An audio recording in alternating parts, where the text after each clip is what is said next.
one of the things we do know, we seem to know, is that to the degree that rights are extended to women, economic prosperity follows.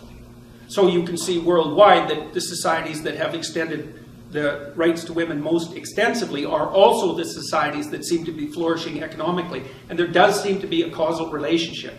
But women have paid a big price for that.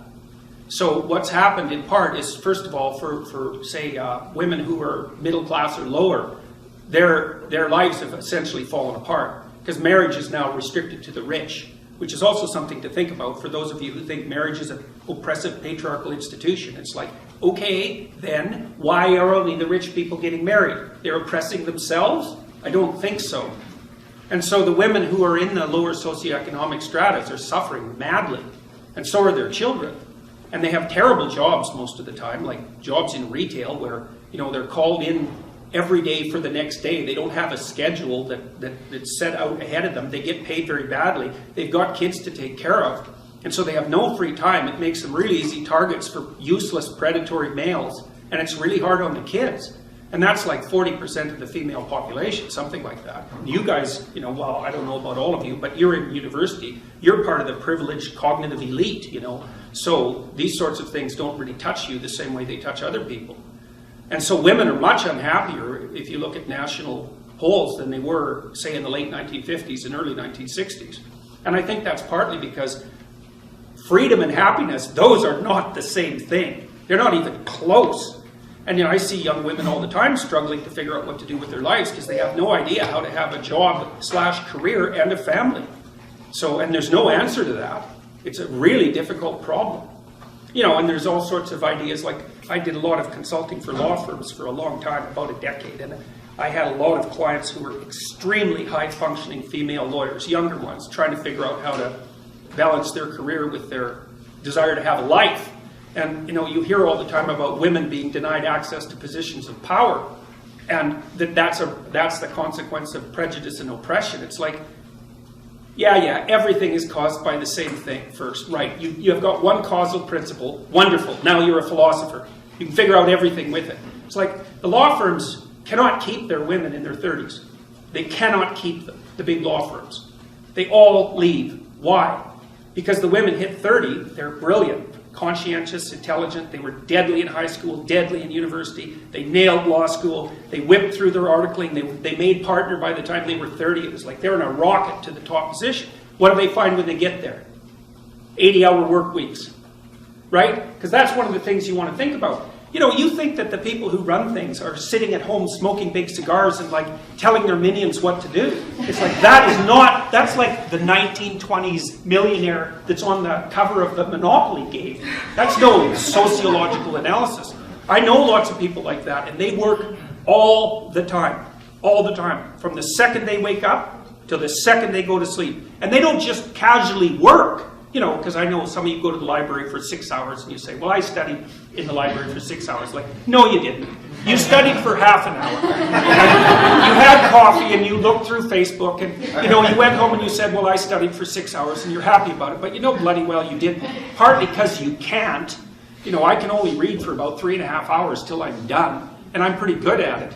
So these people who are running things, there's corrupt people, obviously, but the vast majority of them, first, are self-made, and second, they're so bloody efficient and smart, you cannot believe it.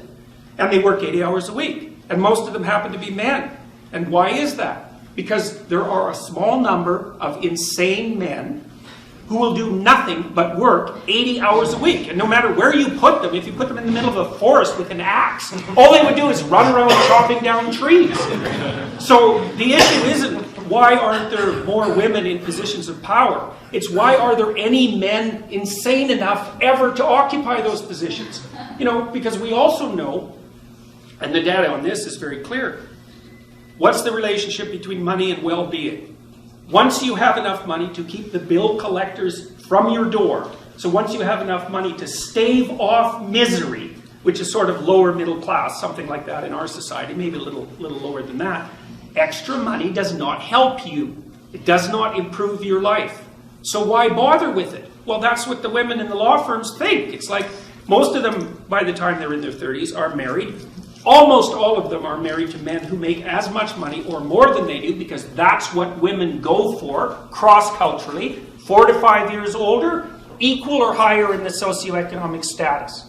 So their husbands already make $350,000 a year. It's like they think, well, I don't need much more money. The men use money to keep track of the competition, by the way, because all the male lawyers that I talk to are usually real hard-ass guys, really low in agreeableness, really high in conscientiousness, like conservative types, low in openness as well.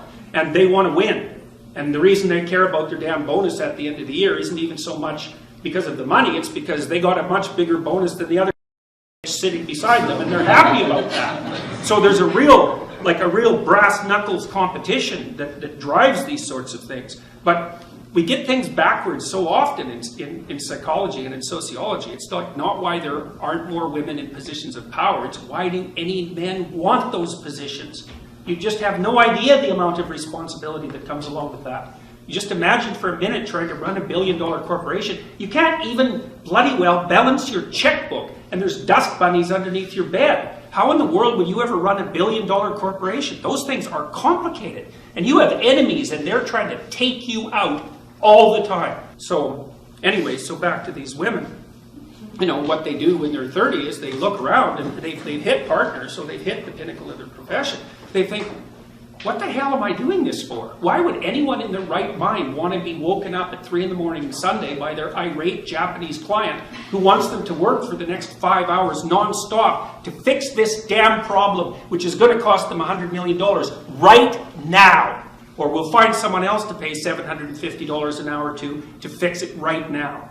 And you think, well, that's, you know, a masculine form of value, because that's one of the criticisms. If the law firms just adopted a more feminine structure of value, it's like, what kind of bullshit is that? The reason that you get up at 3 in the morning on Sunday to talk to your Japanese client who's freaking out about their contract is because if you don't jump the hell up and do it right now, there's some starving associate who's unbelievably ambitious in New York who will pick up the pieces in 0.2 of a second, and they're smart and aggressive, and they'll take you out.